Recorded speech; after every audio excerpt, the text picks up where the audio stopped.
Hello, Jennifer from Asta and Anne with you today, and today we are going to be embellishing our cushion cover or pillow cover kit. This kit is a really nice big size. It's 45 centimeters square and gives you a really nice amount of space to get a little bit more creative than with some of our other smaller kits. So works well for different things. I have a plan. I've been thinking about something. I'm going to use this robin pattern for WonderFil's Block of the Month, and I'm going to take this little guy and do something a little bit different with him. So as my plan is formulating, it's like, thoughts. We're going to do a little bit of stenciling in the background. So I'm going to open up the kit.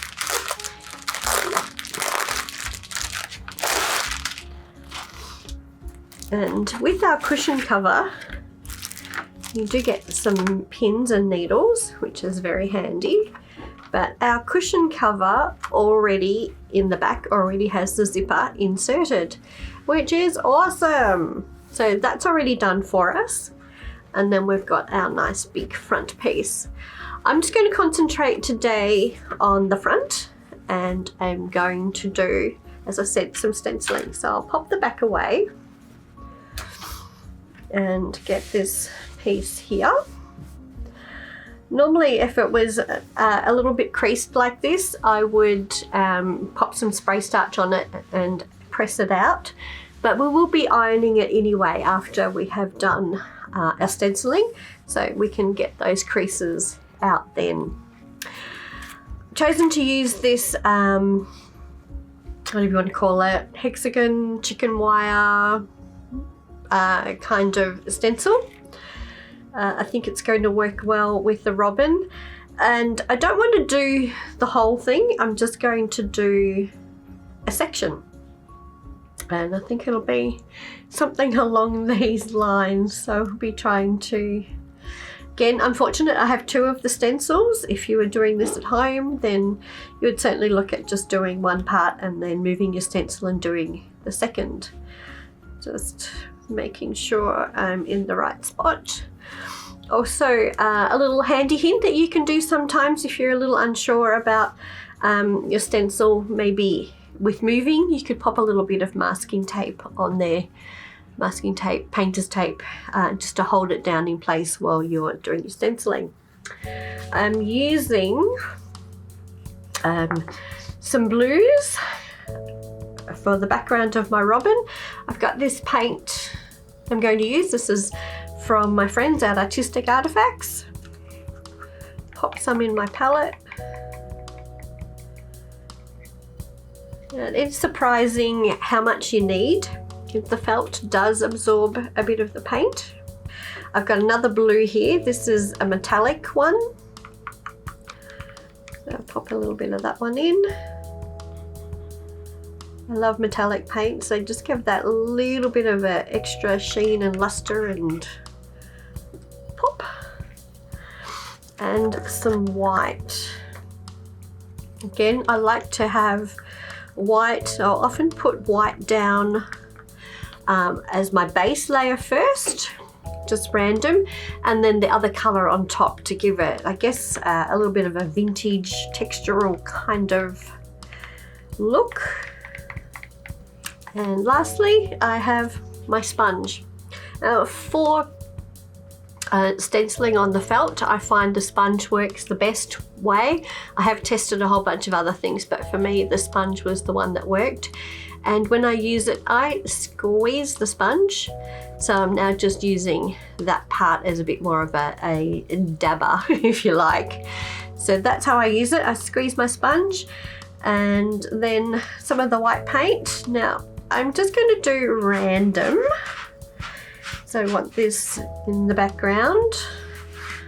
I don't really care. I am kind of wiping it, as you can see, on.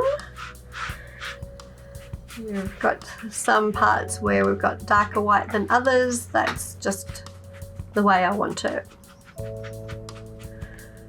So there's my white, and now a bit of blue. And I'm going to come back and put some of the metallic over the top so they get that little bit of a blingy shine kind of thing coming through. I personally love this bit. I like getting my fingers dirty. It's a lot of fun. I love this process of creating my own background. Now with this particular stencil, you can see it's got parts of it that have been covered over. I'm going to pick that up. There you go, check that out. Looks kind of cool, huh? I'm going to pop it back down and move it because I want to expose those hexagons that were covered over. And just popping the stencil back down, and I'm going to use the metallic paint, and I've just use that fairly liberally just to cover over those spots, and that's actually going to give us a really nice dark deep blue. And there we go, looking pretty good. I'm happy with that. Okay, look at this. It's all done and it's nicely dried. It's looking pretty good. I'm loving, you can see these bits of metallic paint through there, which is really good. So before I do any further embellishing though, I need to just take some parchment paper, baking paper, one of those types of things, and we will just heat set the paint as well. So my iron's warm, and we'll just give it a good little iron.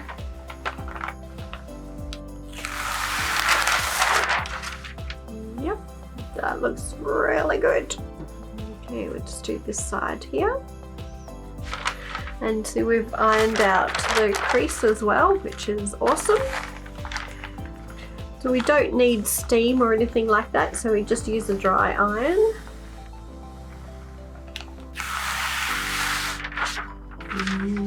Looks good. Alright, so here I've got my cushion cover here, and my plan is for using this robin. I'm going to make him a little bit more of a Christmassy robin, so I'm going to change him to be a bit more red. Right, so I've got my pattern pieces all cut out, and I'm going to use this new product called Instant Appliqué. Just popping down my pieces of fabric because that is sticky. Get rid of that bit, and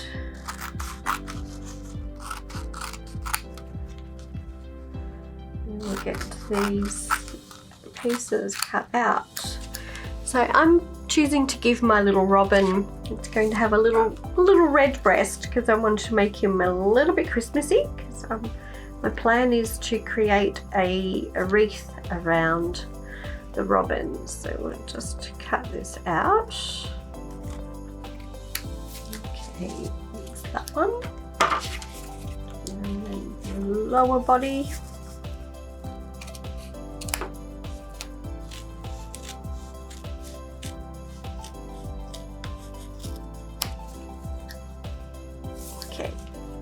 And we need a little tail.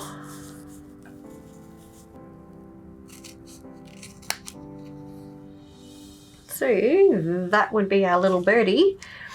I'll get him into position shortly. But first of all, I've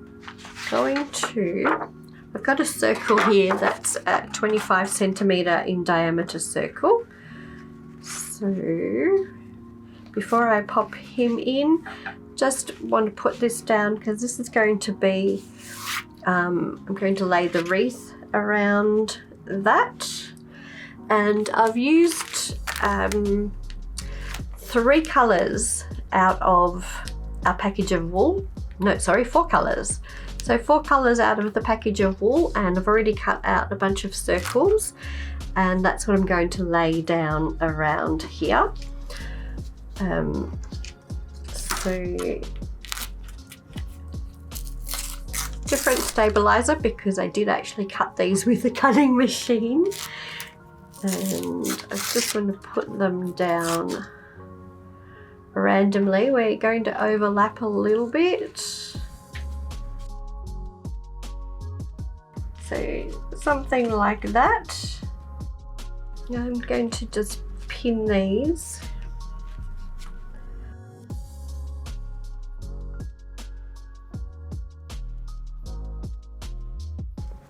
So going back here, take that away, and then we can position our cute little birdie. And we're going to put down, I've put all the pins in there. Here we go, another couple of pins. We peel off our backing paper. I did cut a little bit of a branch earlier, so we're going to put it in here. So we'll start off with, I think, just putting down our tail.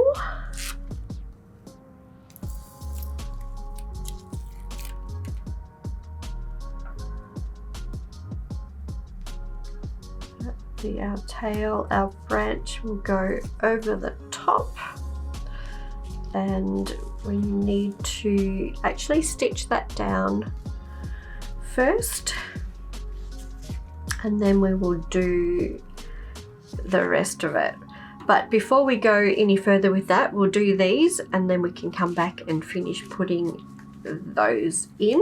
So I'm going to get the sewing machine set up so that we can stitch down our circles, and then we'll be back to it.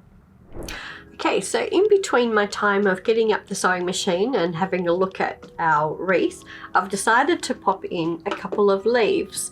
So I'm going to stitch those in first. I've just cut out a couple of melon shapes, stitch those first, and then we will do the rest of the circles. I'm using a D-twist thread because I really like the texture that you get from this thread rather than the variegated. It's two colors twisted together, and I love the effect that you get with it. Let's get these leaves stitched down, and I'm going to do one of my favorite stitches, which is blanket stitch. I use it a lot. It's good to just pivot at the corners.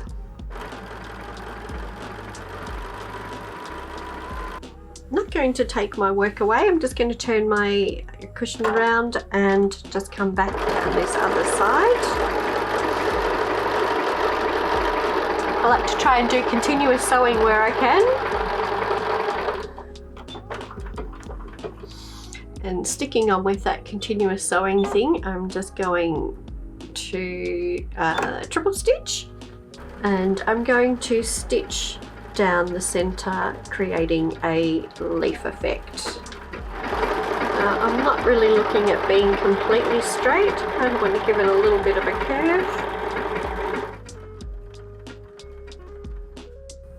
And this is where you can do as little or as much as you like. So I'm going to call it quits there. I'm going to change over now to another green, and I'll use this green to do our circles. So start here, overlapping the circles and still using the triple stitch.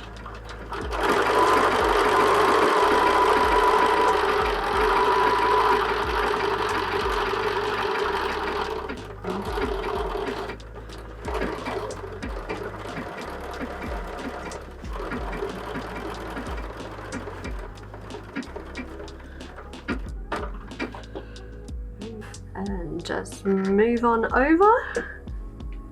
So you can see we're really just stitching our circles around and around. Okay, did you like that continuous sewing? There is our wreath all done. Kind of happy with that. We just need to cut all of those threads, but that certainly made things a whole lot easier.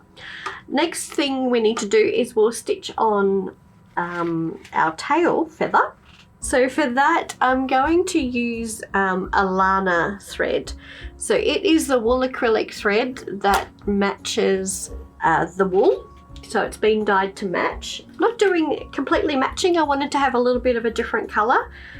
So I'm using a bit more of a pink, and I think that's going to work nicely. And you probably guessed it, but we're going back to do blanket stitch again. Hey, hey, what a surprise, huh? So this thread has often been it's been predominantly used for hand stitching, but I actually really like using it in the machine.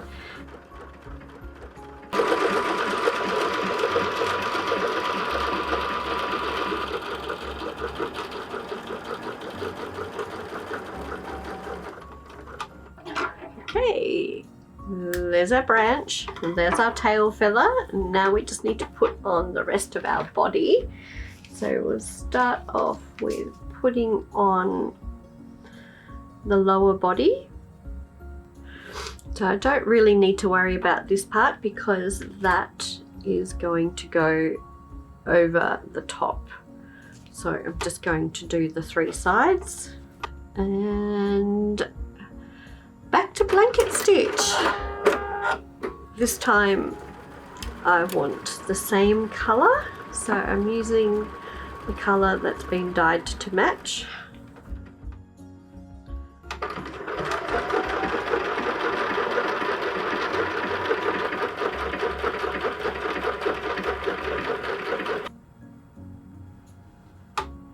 we go.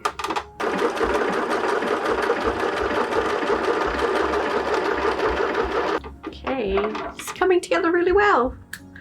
Now I used the pink in the tail before, so I'm going to put a little bit of pink on his body. A little bit of a decorative stitch, maybe just under here.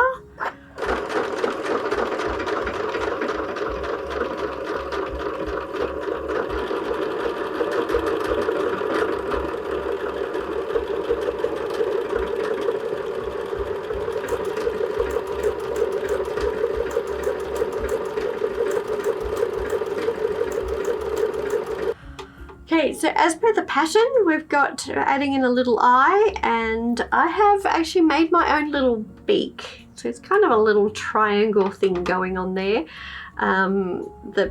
In the robin pattern, it is a beak made out of thread, but a hand stitched one. But because we're not hand stitching anything, we're just going to go with one out of the felt. So there's my little beak. So just stitching the little beak on. Nothing fancy here, just doing a straight stitch. Stitch the eye on.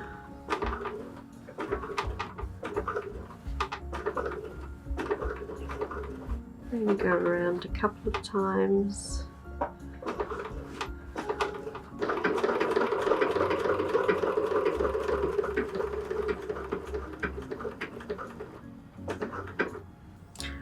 Okay, there we have our little robin. He's looking very cute. Alright, so I have got myself a little bow, and I'm thinking I kind of want to make this a little bit 3D. I like doing things like that, so if you ever see a lot of things that I do, I tend to kind of push things out a little bit. So in order to do that, I want to just stitch around the edge of my tail. I do have a fusible web on the back, and I am going to just do the blanket stitch. It's my favorite, all the way around, just to give it a little edge.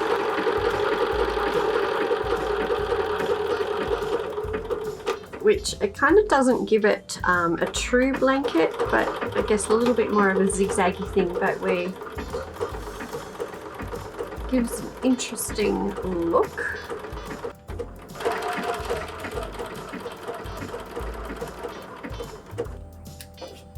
There is my bow tails. see a little bit of movement there.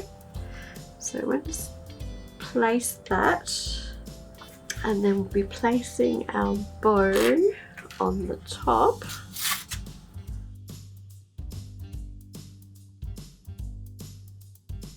So I'm going to go over the top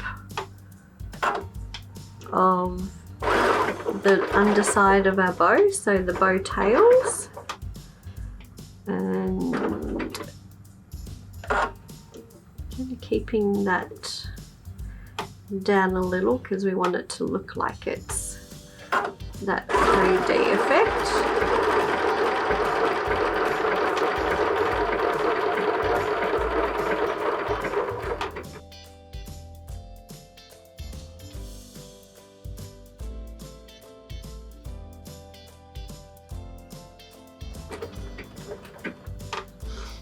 I'm just going to swap over to the triple stitch while I'm here, because what I want to do is give the illusion of a knot here.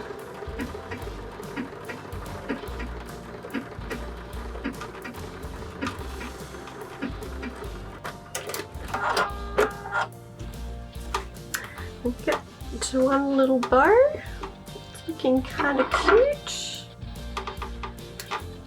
And I think the last thing I want to do is just pop on some little red berries. So we'll just stitch those 3 little berries over the top here and stay with the triple stitch.